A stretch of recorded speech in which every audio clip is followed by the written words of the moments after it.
Anna Maleka Tubbs. Thank you, Mosaic Community. Thank you, MOAD. Thank you, California Independent Booksellers Alliance, for your tremendous support of Black authors, Black books, and of the intellectual enrichment of the Black community and therefore of our entire community. It is an honor to be here. Anna Maleka Tubbs is an extraordinary human, and I am so delighted to have received an early copy of her book, The Three Mothers. Everybody needs to buy this book today, as I know you will. It's wonderful to see so many people here on the call. I meant to thank and honor all of you who are here. Thank you for joining us. We appreciate it. Once upon a time, Anna was an undergraduate at Stanford University, where I happened to be in the administration as the freshman dean. Within about 3 or 4 weeks of her freshman year, I got to know Anna. I started to get to know Anna because she was an elected leader of her dorm, and I worked with all the elected leaders of the freshman class. My, oh my, what a long time ago that was. I speak almost with the pride of a grandmother or an auntie, to see you in your magnificence and your glory, continuing on your path from undergraduate out into the world to become a graduate student, to fall in love, etc. And now to birth not only a son, but a book about, of all things, Black mothers. So let's begin with the assumption that not everybody watching is as familiar with you as some are. Tell us, Anna, who you are. Give us a bit of a sense of who you are and how you came to write this book, The Three Mothers. What led you to that point? Definitely. And I first just want to thank you, Julie, who I now have stopped calling Dean Julie after years. It took me forever, but for being someone who we all admire and love so deeply. And the example that you showed us when we were freshmen and sophomores of following your own path and your own dream and your journey, even after having a career that was so successful and so wonderful that I think so many people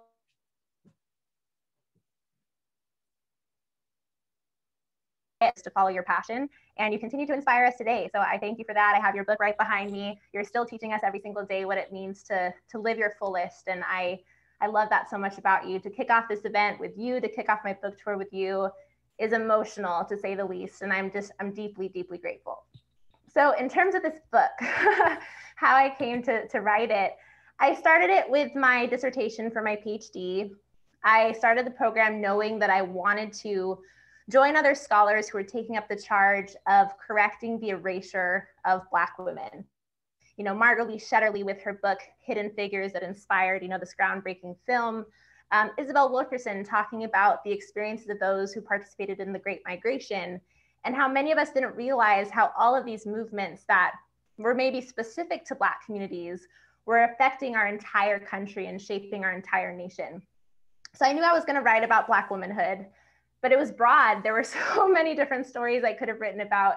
If you say you want to correct the erasure of Black womanhood, where do you begin? There are thousands and thousands, if not millions, of stories that we could share. And I also knew I had a limited amount of time in my PhD program. I was going to be there for 3 years as a Gates Cambridge scholar. I had already done my master's, so I had this limited amount of time.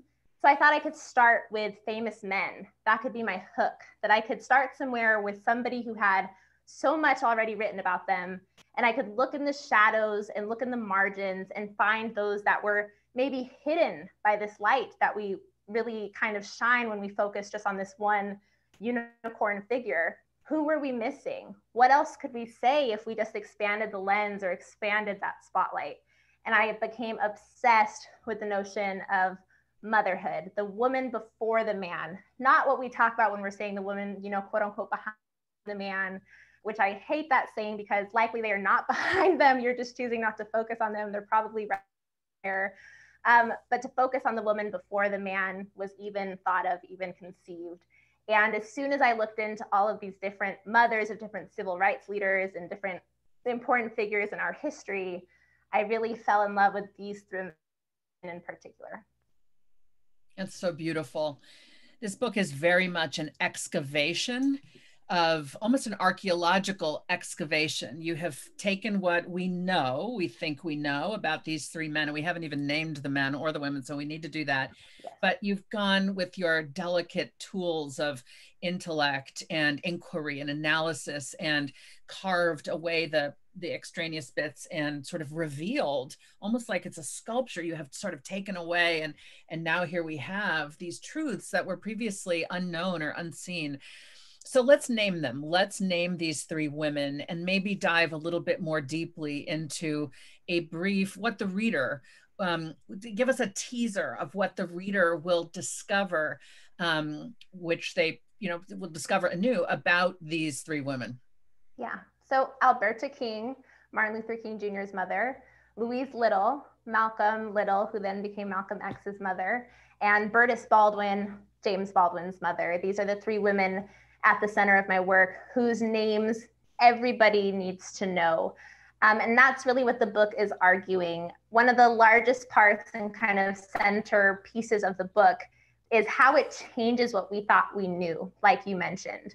With all three of these men, and it's not at all to say that they need to be kind of, put aside. I 100% love these men and what they did for our country, what they did for our world. But we get to appreciate them even more when we know how they came to be who they are.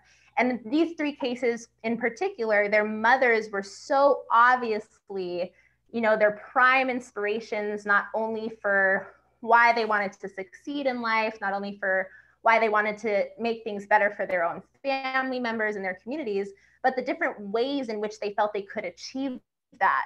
And so a couple of different teasers I can give here. I'm not great at those, so I can go on and on about these women. So I'll try to keep it succinct.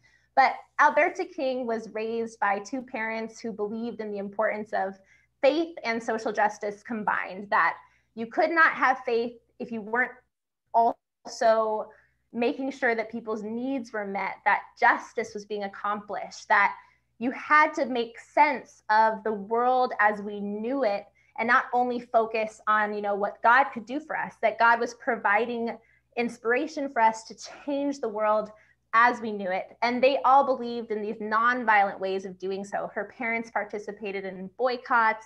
They were, some of the first members of the NAACP. They led boycotts to make sure that there was a public Black high school in Atlanta, the first public Black high school. So this is where Alberta King is raised. And these are the lessons in which she's embedded that she simply passes on to her kids. She puts her own spin on them. She evolves them with her own education. She was extremely educated. When she met her husband, he was considered illiterate and she already had a college degree.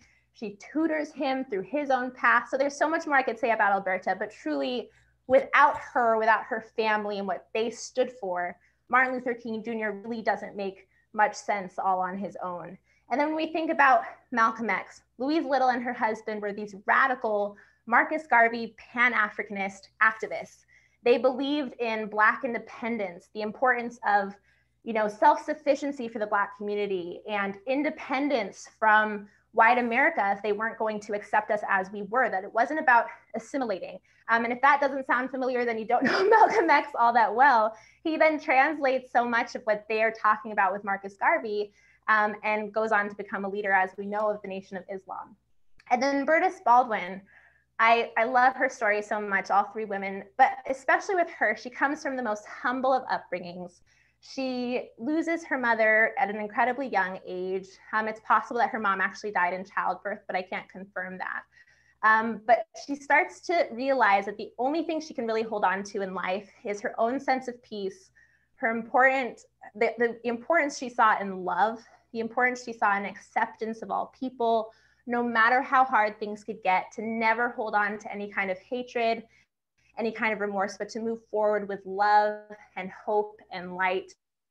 And the way that she chose to communicate this to her own family members was through her letters and through her writing. Everybody who knew her said that she was an incredible writer. And so then we look at James Baldwin, who again takes this message of hope and light. And in some ways, sometimes he has this, more avenging way of talking about it. He has this righteous anger in his writing. So it's not that they're exactly the same as their mothers, but he inherits her desire to write and to help the world see things differently through his prose and through his language. So those are, again, just teasers. The book is filled with these direct connections that help us to better appreciate not only these three men, but where we are today and how we connect to the women as well. You know, what I'm struck by is the things you've just named about Alberta, Louise, and Bertus somehow seem to comprise this lovely description of the salient elements of the African American diaspora, who we are as people in this moment, who we have historically been: faith, social justice, liberation, self-sufficiency, humility, love, peace, language, writing, prose. It's somehow you sort of hit upon these three foundational people. Obviously, there were many others, and yet somehow these three do encompass pillars somehow supporting the progress that would come. Definitely. You know, I had a chance to read an early copy and blurb it, so which was an honor. And I believe in my blurb. Thank you for asking me. No, it's an honor to be asked.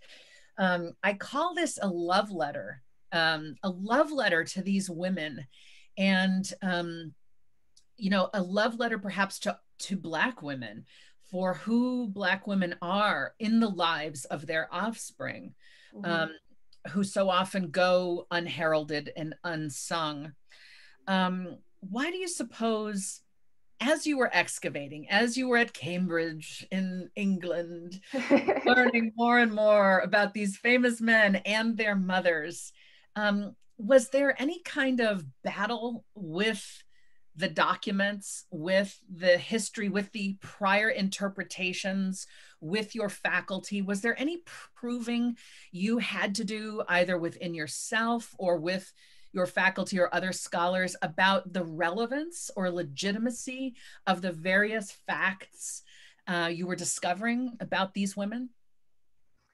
That is a question that I could answer on so many different levels, but I will say I was super fortunate, one, to have the support of the Gates Cambridge Scholarship that was all about how you were going to use your academics to make a change in the world, which honestly is not super common in academia. Quite often you have to say, I'm dedicated to a life of the mind, and I don't necessarily want to do something out in the world. You have to kind of, you know, which is not necessarily a bad thing, but it wasn't something that I was motivated by. So I was deeply grateful by having a scholarship that believed that I could write and work on a project that was also relevant to today, and that I could have conversations that were currently happening in the news and in my own country, and et cetera. So I'm deeply grateful for that. I also had two incredible advisors, women of color, and there's very few of them at the University of Cambridge. There's very few of them in academia generally, but they believed in my idea from the very beginning. They said this was legitimate work,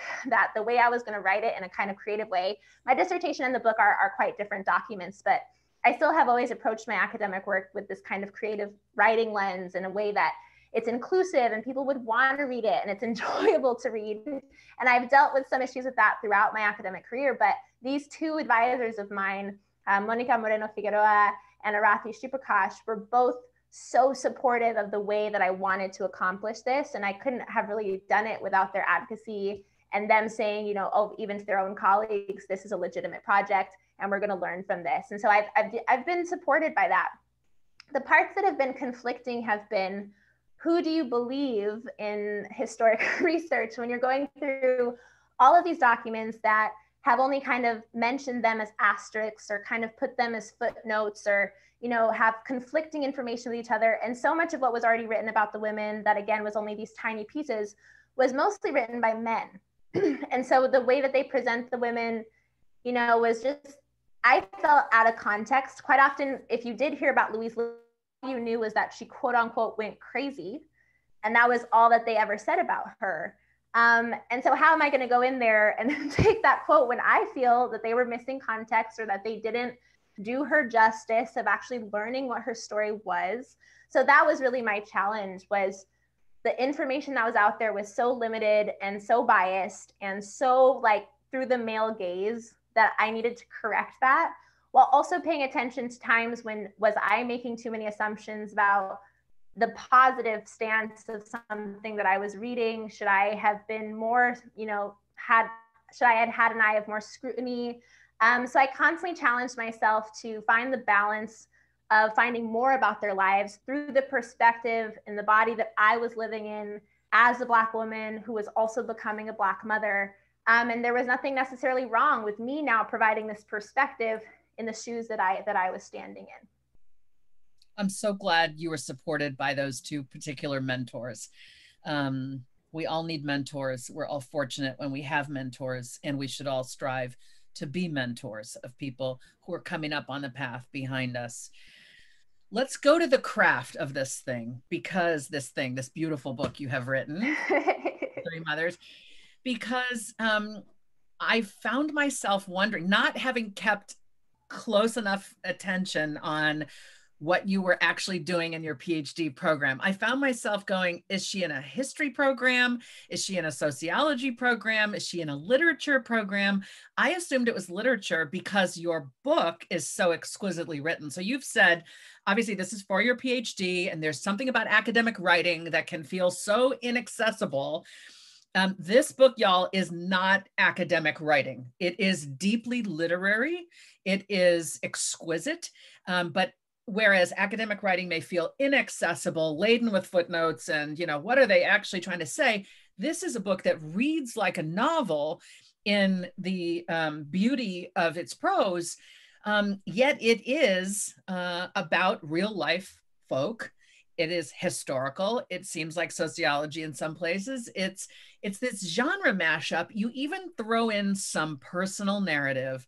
You even go there as a woman, and you open the book with this. I'm not going to give it away. I want you to tell it, okay? But you have woven your own narrative as a Black woman, mother of a Black son, into this book. And let's not forget, your partner in life is a well-known public figure, the mayor of Stockton, California. And I found myself going, wow, look at these ripples. Look at how in the present moment, Anna is interrogating what it might mean to mother a child who will go out in the world and do something. And will she be overlooked as a foundational figure? Is that worry going through your head? So set this up. Tell everybody how the book opens, and then go to this place of your own curiosity about, the stirrings within you that may make you long not to be overlooked the way Alberta and Louise and Bertus for so long were. Thank you so much for that question and the opportunity to speak to my own personal experiences. Before I start writing anything, I always sit down and think about my goals for what I want to accomplish with that writing. Why does it matter? What do I see at the end happening?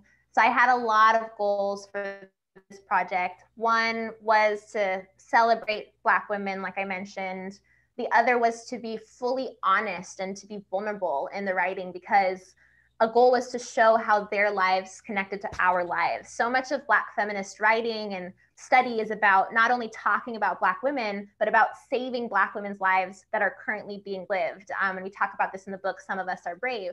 And I knew I was going to have to be honest and kind of be raw with my own emotions. And I could do that in the book, not in the same way that I could do in the dissertation.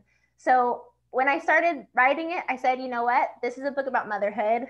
Let me talk about the moment when I realized I was going to become a mother. What else can I start with? That was the moment when all your feelings come to you, where, you're kind of like bombarded with the emotions of happiness and also worry and anxiety and everything that comes with this incredible, beautiful moment. So the book starts with me realizing that my period was late. And I also have a general notion in my mind that more women should talk about their periods more openly. Like periods are like what make the world go round. And we have so much stigma for no reason around something that's so natural and normal. And so I was like, this is, my audience is going to get to know me from the beginning. I am like proud of being a woman, proud of being a Black woman. And this is the day that I found out I was going to have a baby, or that I was pregnant. But it also hit me right away, like I said earlier, the worry that came with it. Again, as a Black feminist scholar, I'm well aware of how dangerous it can be to have a baby in the United States if you're a Black woman, regardless of me having, getting my PhD at the University of Cambridge or having my undergraduate degree from Stanford, regardless of my access to money or some of the best healthcare systems. I was going to be looked at differently as a Black woman going every single time into the hospital, especially on the day that I would go in for my labor. We saw it with Serena Williams, Beyonce. It doesn't even matter how famous you are. You're more likely to lose your life as a Black woman in America if you're pregnant, and you're more likely to lose your child. So it also gave me this deep connection to the three women's lives, even more personally. I started writing the book before I was expecting my son. But I also knew that going through the rest of the writing, I now had this connection as my body was transforming and I was getting to know that I was going to be a mother just like these three women. What I could gain from their stories of bravery, persistence, but also honesty and vulnerability, that they were these incredible women who continued to persist no matter what. But that wasn't the lesson they necessarily wanted me to leave with from their lives. It wasn't to say, wow, look how strong these Black women are. And how often do we hear that? You get through everything, and wow, you carry the world on your shoulders, and that's so great. That is so antiquated. Like, we need to stop celebrating Black women for that and focus on their humanity. Focus on how we can make our lives easier today based off of what we can learn from the past, and to stop repeating the mistakes that make living in the United States as a Black woman so difficult. And that's kind of where the book ends, is talking about how their lives relate to us currently. And I come back and talk about my personal experiences yet again, because of, again, like you mentioned, that my husband has had the spotlight on him. I, from the age of 19, have been someone's political partner. And at some point I will write a book about that, because I have like crazy experiences to talk about from that. But what it meant for me to be this young Black woman, I have this high voice, people might perceive me as attractive. There was, in so many people's minds, no way that I had intellect of my own, that I achieved things on my own. I was constantly overlooked. Questions that I was asked only had to do with clothes I was wearing. It was such an insane experience for me that became heightened when my son was born. People would go directly to Michael and say, congratulations on the birth of your son, and ignore me as I was not there. And I'm somebody who's very outspoken. I have no problem responding. So I would say, wow, I wasn't aware that Michael had the capability of birthing a child. But congratulations, Michael, like, that's great for you. Because it's time that we start correcting these conversations. Ridiculous. And what I did learn from Alberta Burtis Louise is you live your truth, and through that, you start to transform realities around you, to see the world through your eyes. So they're incredibly inspiring. That was a long, long answer, but hopefully it touched on all the different beautiful points you brought up. It was a wonderful answer. I want to say beautiful, but I don't want to reinforce the stereotype that you're beautiful and that's all that matters. So I'm trying to use beautiful. I'm using language like exquisite and wonderful, which is about your work. I really did feel empathy for you, and not just, I think, because I'm your former dean. As a reader, I felt that it's a very subtle thread through the book. The book is not about you. And yet I did feel in these tiny little threads that were in there, some semblance of what you have just so vulnerably shared. And I agree with you. I'm a memoirist. I believe in being true about our life experiences to the extent we can bear to tell the truth of who we are and what we've done, to help other humans feel less alone.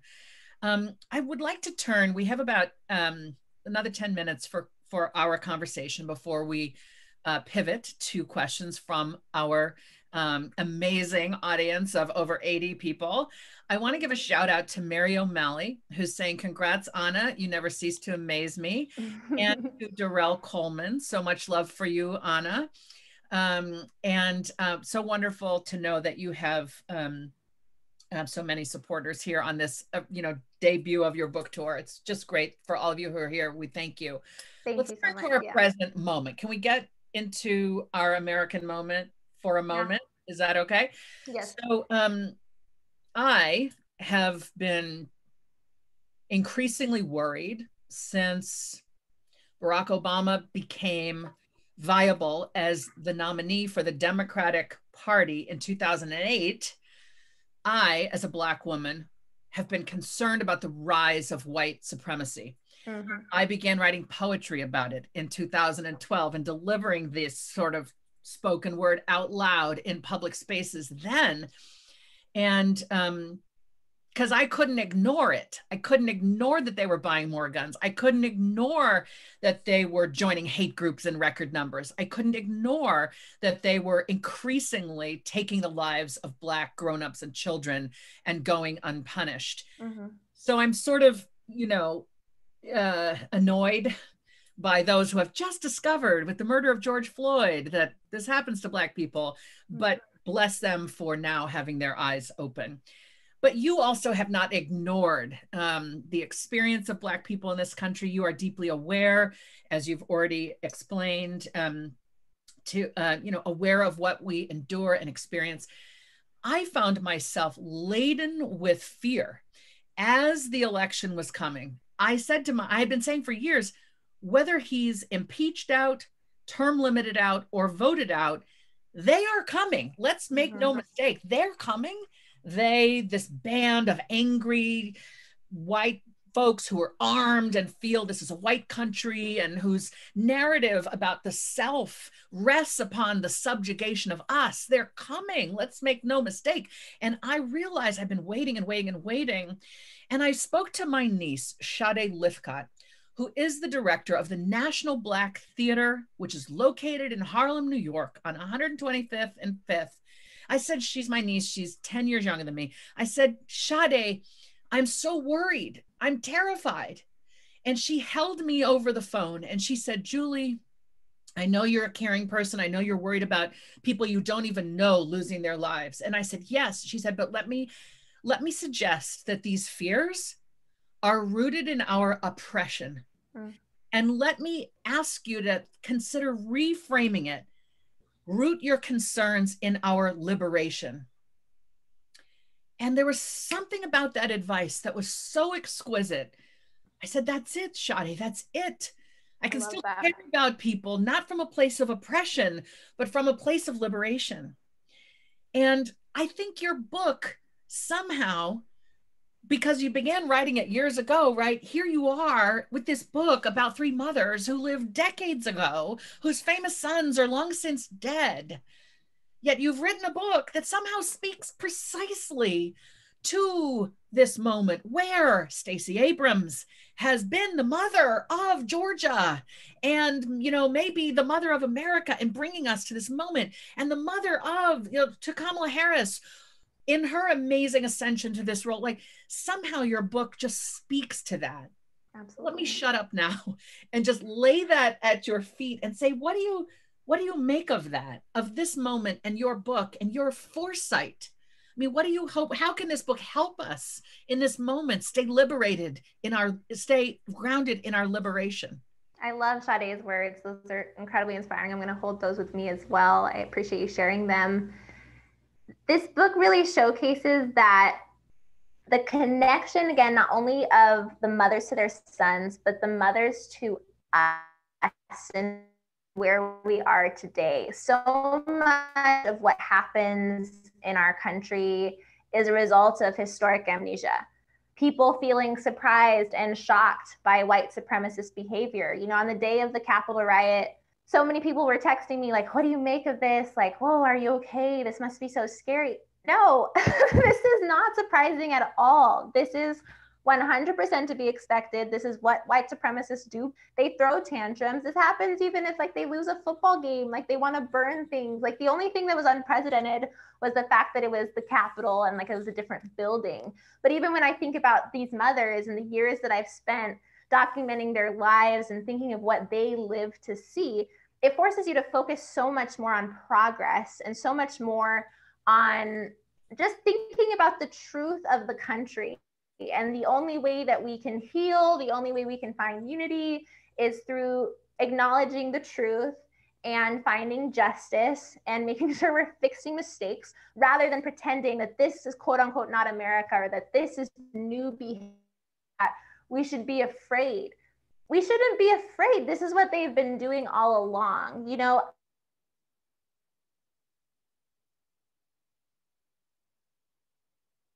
I think more people need to read books, you know, like White Rage by Carol Anderson. A lot of Black feminist scholars have books out about American history that shows really clearly these responses being consistent with the progress of marginalized groups, but that not stopping us. And so when I think about Alberta Burtis and Louise, they lived through race riots. You know, Alberta was only like 3 years old when the Atlanta race riots happened on Sweet Auburn Avenue, and white supremacists came in and just broke buildings and killed Black people and just wanted to end the fact that there was a rising Black middle class.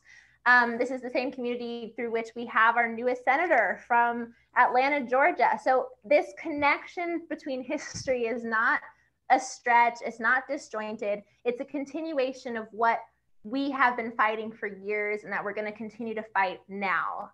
All three of them lived to see the Great Depression, each world war. They lived again through the civil rights movement. They participated in all of this. And so we're continuing a legacy that they passed on to us. We need to focus on the truth of the country, but also on the hope that we are moving closer to Black women's vision of what can be possible in a country that for so long told us that our lives and our children's lives were not worth dignity, had no value, were not worth even seeing as human lives. But we've always known that that is not true. And therefore, how have we pushed the country to see things through our eyes and helped progress the nation in a way where everybody's humanity can be acknowledged, that our children's humanity can be acknowledged, our humanity as Black women can be acknowledged. And I think the book comes out at a time that I couldn't have chosen a better time. More people in America are finally realizing, oh, okay, maybe we should start listening to Black women. You know, like, ooh, fascinating. Kamala Harris's story is so inspiring. Stacey Abrams and all the many other Black women in Georgia who made this happen are inspiring. How have they been doing this? And how long have they been doing this for? The answer is the beginning of slavery in the United States of America. Black women have continued to progress the country forward. And now's a time, if you want to start learning more about us, there's several books out there, and mine is just one of them, but I do hope that it helps to contribute to a conversation that makes our country, we see our history much more clearly, and we also see where we're going and our future. And then the final thing I'll say is so many people focused on that riot that day, but what was most exciting that day was what happened in Georgia and what Black women did in Georgia. And I refused for all of my focus to be on something white supremacists tend to do. What I wanted to focus more on was the historic moment that Black women brought. Absolutely. As a reminder, we're talking about The Three Mothers by Anna Malaika Tubbs, her debut book. I presume that more books are coming and you'll have an opportunity to tell us that. You want to buy this book, people. You want to read this book, not just because it's about to be Black History Month, but because this is a very significant contribution to our understanding of America, to our understanding of ourselves. I want to say that I've recently, in the last 5 years, learned, I say 5 years is recent for me because I'm so old. For you, it's like, that's recent. Mayor Joe Riley, the former mayor of Charleston, South Carolina, white man, I believe he was reelected 10 times. He was called Black Joe by a lot of white folks in Charleston because he was so friendly with the Black community. I heard Mayor Joe years ago say that Charleston is the harbor town through which 1 in 2 African slaves entered America. Mayor Joe said, like it or not, Charleston's harbor is the Ellis Island for everyone here who descended from African slaves. And they are building a museum. I want everybody to know this. They're building a museum I can't remember the exact name off the top of my head, but there is a museum opening in about 14 months on the harbor in Charleston, honoring the African slaves who came and their descendants, of which I am proud to be one. And I think I'm raising this because your point about how we have been made to feel about ourselves as African Americans, as Black people over the centuries, we've been made to feel degraded, unworthy, that we do not deserve dignity. That's been the heaping load of this white supremacist ideology. Mm-hmm. And we have always tried to get out from under that and be strong within our families and in our communities and in our churches and our clubs and our work. This 21st century is a time when we are being increasingly heard in these ways, and you are majorly contributing to that. We are learning that it is okay to admit, I've been ashamed. You know, that my memoir goes there. I was this Black kid growing up in white spaces, ashamed to be Black because America was teaching me to be ashamed. And I'm thrilled to have done the work in my adulthood to get out from under that shame and locate a Black self I can love. And I think your book contributes as we learn more and more about ourselves and who we are and how strong we've been and that we matter. Each of us can have a very personal experience around a strengthening of the spirit, a strengthening of the sense of self-love and our right to be here. So I want to ask you, as my final question, and then we're turning, I know I'm getting notes like, hey, a nice short answer. They're like, what did you learn about yourself as a Black woman, as a Black mother, as Ana Malika Tubbs? What did you learn about yourself as you were putting so exquisitely these stories of 3 other people on the page? Oh gosh, I'll try to keep that pity. Every time I read a draft of this book, and well, now it's the final draft, but I learned something new about myself. I truly did. That stands out the most to me in my most recent read, though, is the importance of the humanity and how we show our humanity to our loved ones. That it's not about seeming like these superhumans or superheroes with these powers to withhold more pain than other people or to hold more on our shoulders than other people can, which is something that so often people, give to Black women. Like we talk about Black women who have lost their children to gun violence in America, to police violence. We talk about mass incarceration. We're constantly like, they're just so powerful. They're just so strong. But these 3 women really taught me the importance of showing who they were as human beings, that also meant that it was painful for them, that their hearts were broken, that when their sons were killed and when James Baldwin passed away later, but still before his own mother did, it hurt them. They cried deeply. And that is what helped them to be the inspirations for. It wasn't that they were not human. It wasn't that they were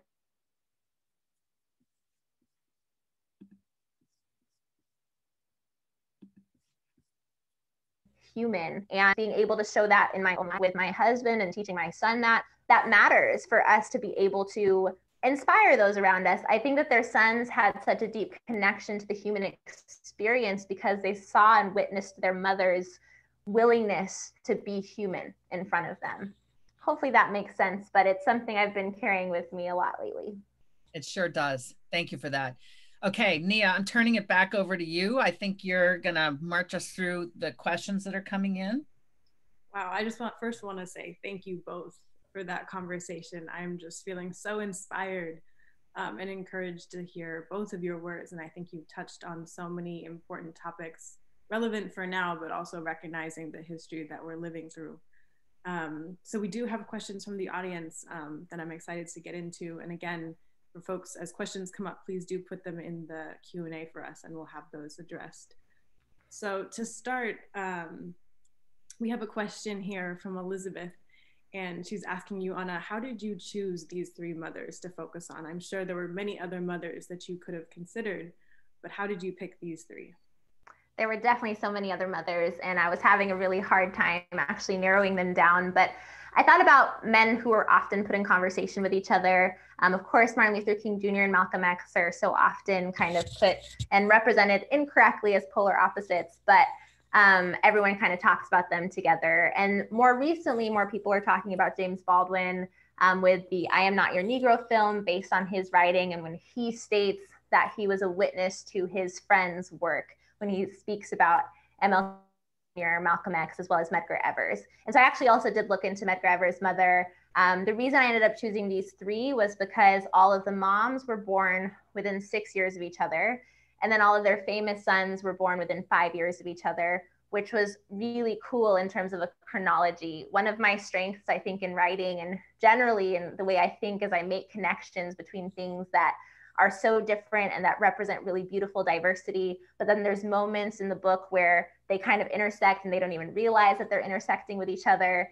And that just really kind of lit a fire within me. And I felt that the three of them brought a beautiful kind of symbol of the diversity of Black womanhood in America, that we were all so different from each other. There were things in which and ways in which we definitely intersected, and we had some similarities in the ways we were treated in the United States as Black women.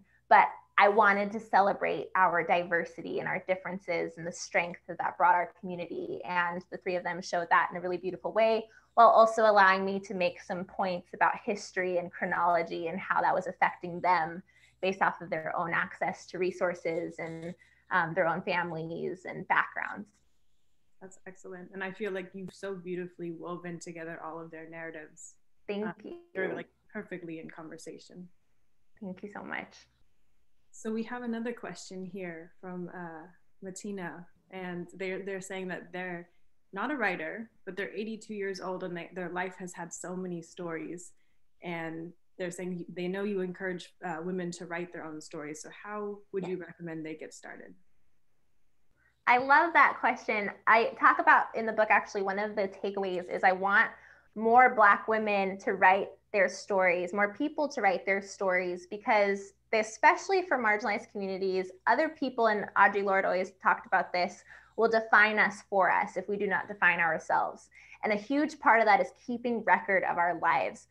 Today, more than ever, there's all these ways in which we can keep record of our lives that Alberta, Burtis, and Louise did not have access to. You know, whether that's social media or, you know, writing letters to your family members that they have, you know, a concrete thing that they can hold on to, or just letting people know how it is that you made it to where you are today and where you're going and what you care about. I think especially when I think about mothers, and not only when I say mothers, I don't say only like biological mothers. I'm talking about people who do mother work, something that Patricia Hill Collins talks about, this caring for others and what that means and how we value that kind of feminine work of care and love and bringing other people along with us, etc.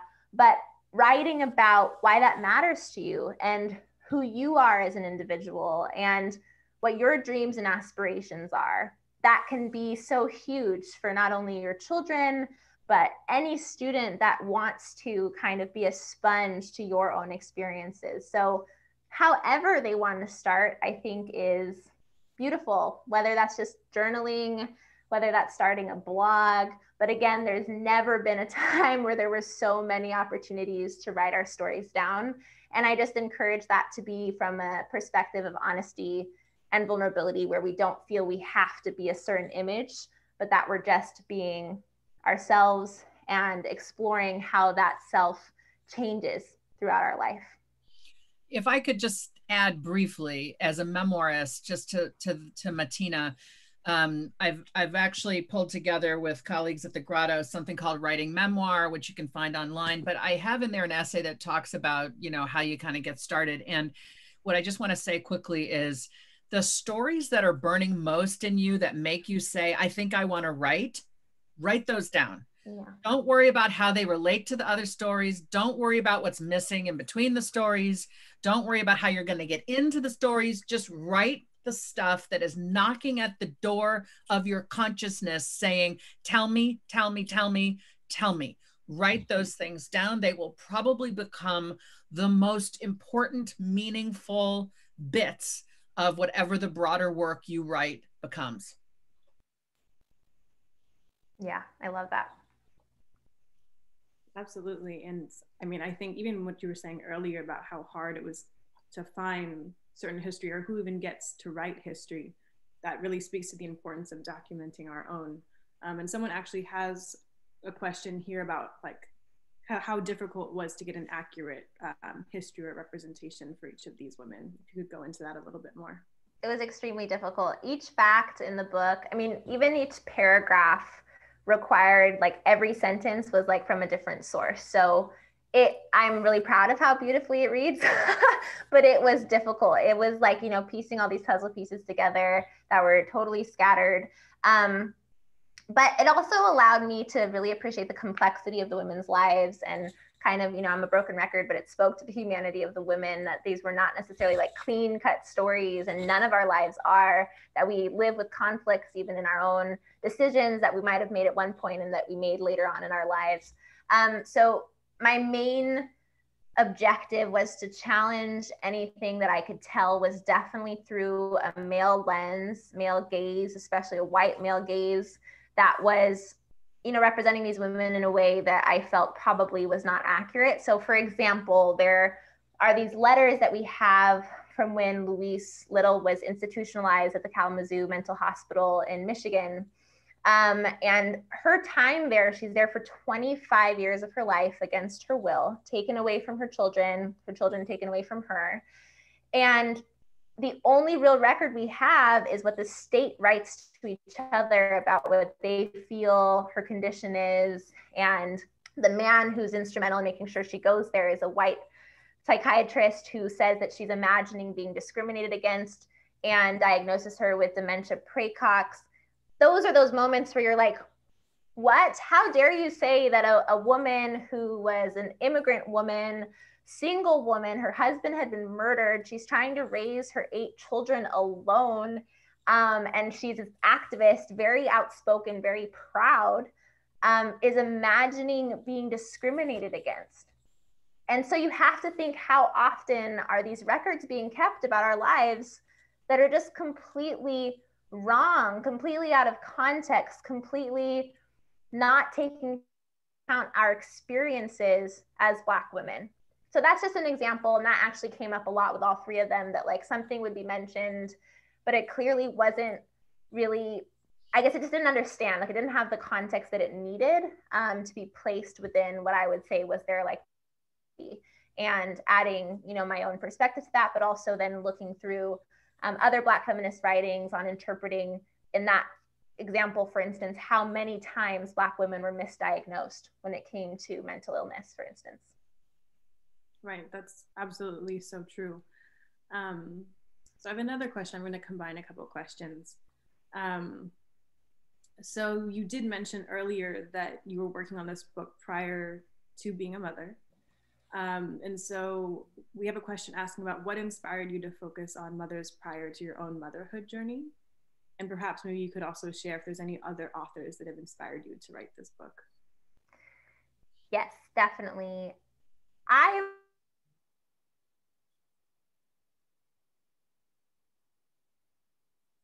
She is a white woman, so it's not a Black mother, but her own journey and path to her goals and what she wanted to become as this international lawyer, coming from this small town of Walla Walla, Washington, where people didn't believe that women should, you know, go on to these careers, etc. So from the beginning of my life, I have been taught by this incredibly strong woman.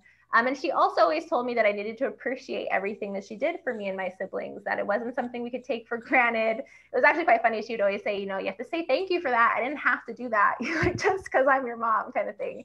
And so it just made me pay more attention to like the effort that she was putting in and day out to like be my mom, and what that mattered and why that mattered, and why her own aspirations still mattered, that she was like still this human being. And so I always think about moms. I'm always thinking about the stories that are kind of being kept in the shadows, that people aren't paying enough attention to.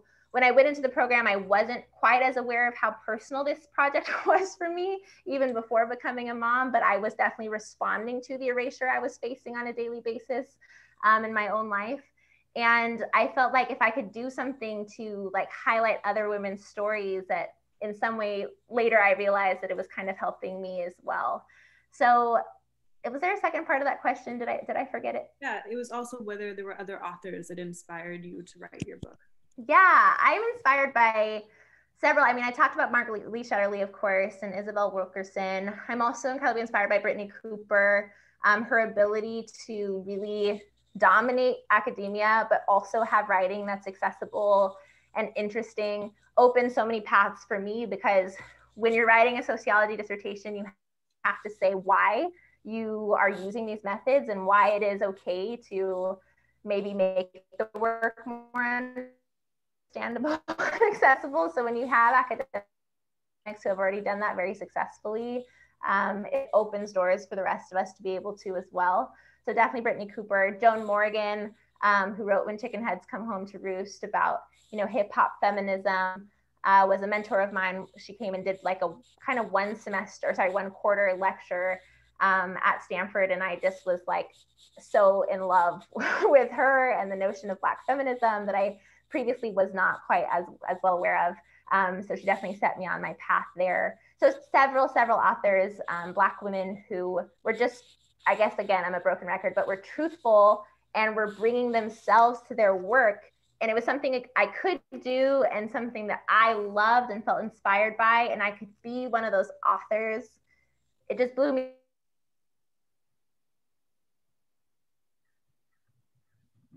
Now with the book coming out, it's crazy to me that another Black woman will hold my book and hopefully feel inspired by what I was able to accomplish. And I'm following a grand legacy of other women that I'm so honored to join. So much, Anna. We have just a wealth of questions. People are so curious to know. I'm going to close with just one final question because it's something I'm curious about as well.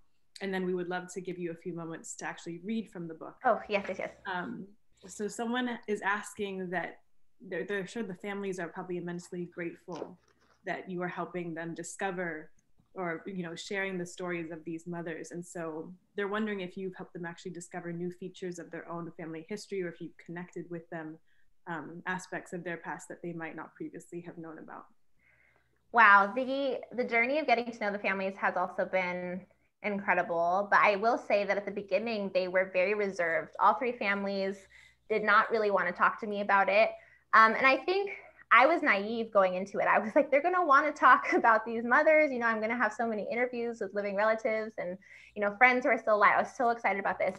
But when I had realized this response that they were, invested in protecting these women, because all three of these families had been, I would say, hurt by academics in the past. They have been under immense scrutiny their entire lives because of the famous men. And so much that's been written has been much more concerned with exposing some kind of scandal or, giving a new angle that may be demeaning actually to the men and to the families. And we forget that they're human beings with loved ones who are still alive. So often we speak about them in these ways that they're just like subjects to us. And I mean, that's a part of being a public figure in history. And I mean, my husband and I have experienced that. When you're a public person, you deal with the scrutiny and you deal with the comments. But it made it really difficult actually to connect with them at first. And so there are still some family members that didn't want to speak to me about it. I think that they were waiting to see what the product was going to be. And it's been really cool to see their support since. And I really had to earn that trust. And I'm grateful that they pushed me to have to earn it. And I don't take it for granted that they were very willing. And so in terms of teaching them anything new, there were a few things, like we didn't necessarily know that Bertus's mother had passed away from a pulmonary hemorrhage around the time that Bertus was born. So even having this kind of like emotional connection to understanding that she might have passed away in relationship to Bertus's birth gives you a deeper appreciation for Bertus and what she was able to live through and why she was still able to see love and find hope in any kind of situation. But they all were just appreciative that people we're going to learn their stories, and we're going to focus on the family around the three men. I can only imagine what their lives have been like, constantly having to talk about these three men. And they are like, no, we also matter. Our families matter. And they were just a part of a legacy, just like we are. So that was cool to honor that for them as well. Thank you. I mean, that's so interesting. And just, there is so much more to the story than what we're taught in history books and what we see. And so this book is so important. And so I really encourage everyone to read the book. I know there's more questions about like the specifics of these women and the incredible lives they've led. So please do order the book and really learn about this history that's so important. So with that, I would love to pass it off to you, Anna, to read from the book itself. Oh, this is so special. Okay, I'm so excited. All right. This is from the introductory chapter. When I began writing this book, I wondered what it would be like if I could sit down with Bertus, Louise, and Alberta. I wondered what they were like before they became mothers, what their dreams were, what they cared about, whom they were friends with. I wondered what I would look for if I could follow them for a few days, if I could learn what inspired them and what scared them. I thought to myself, if I could sit down with these three mothers, what would I ask them? I realized I would want to know how they pushed themselves to keep going, even when various factors tried to stop them in their tracks. How Louise held on to her courage, even when her husband was killed. How Bertus stood up to her husband, even when he was abusive. How Alberta saw hope, even after her sons died. I would want to know what advice they would give us after witnessing some of the most transformative moments in American history, and after seeing progress come and go. In the absence of being able to speak with them directly, I am consoled by my ability to study them, write about them, and share their stories. It is time that the world knows their names. A little teaser. That was so gorgeous. Yes, it was. It was. Yeah, it is. It is. And as everybody has been saying throughout, it's so important to avail yourselves of this book. It's very, very special on so many different levels.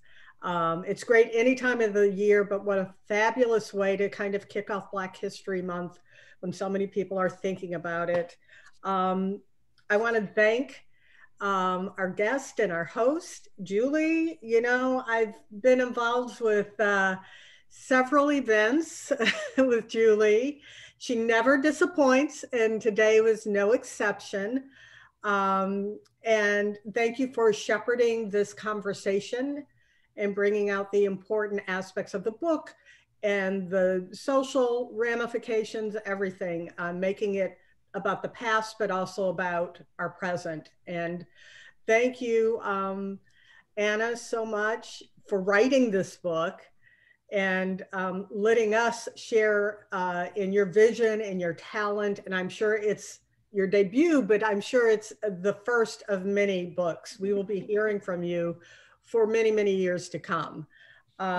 So, and I would be remiss not to go through all the thanks of different acronyms now, because I have to thank MOAD and NIA and the collaboration with Kaliba, Calvin and Anne, and the two mosaic arms of Kaliba.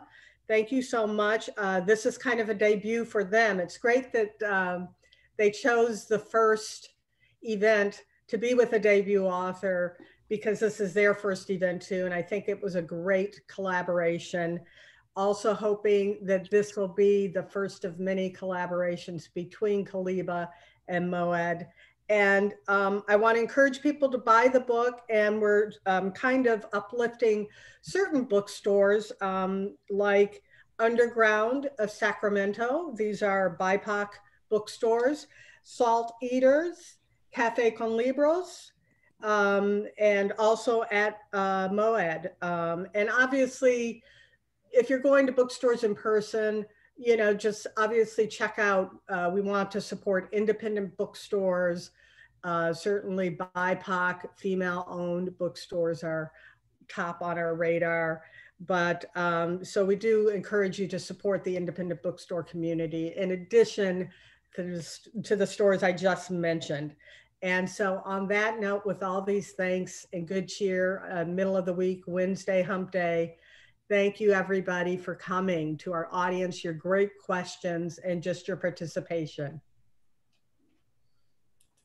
Thank you all so much. Congrats, Anna. Good luck. Yes. May the rest of the tour feel as supportive. I mean, the chat here, you haven't been able to look at it, but the chat has been magnificent, and this book is on its way, and I think we're all honored to get to be a tiny piece of it. So go, keep going. Thank you. You guys got us off to such an incredible start. Absolutely. Thanks for being with us, everyone. Great to have such a huge group of people, whether you're whatever time zone you're in. We had some people here from England watching. You know, thanks. That was my uncle. That's so exciting. He said it was going to be too late for him, and I was like, "Old man, you ready to stay up to watch this?" All right. I'm just going to stay on to read the chat, so I'll just turn off my video. Sign off because I've got a thing that started a few minutes ago. Great. Thanks so much for the opportunity. Thank you, Julie. Anna, everybody. Thank you. Bye, everyone. Thank you. Thank you both.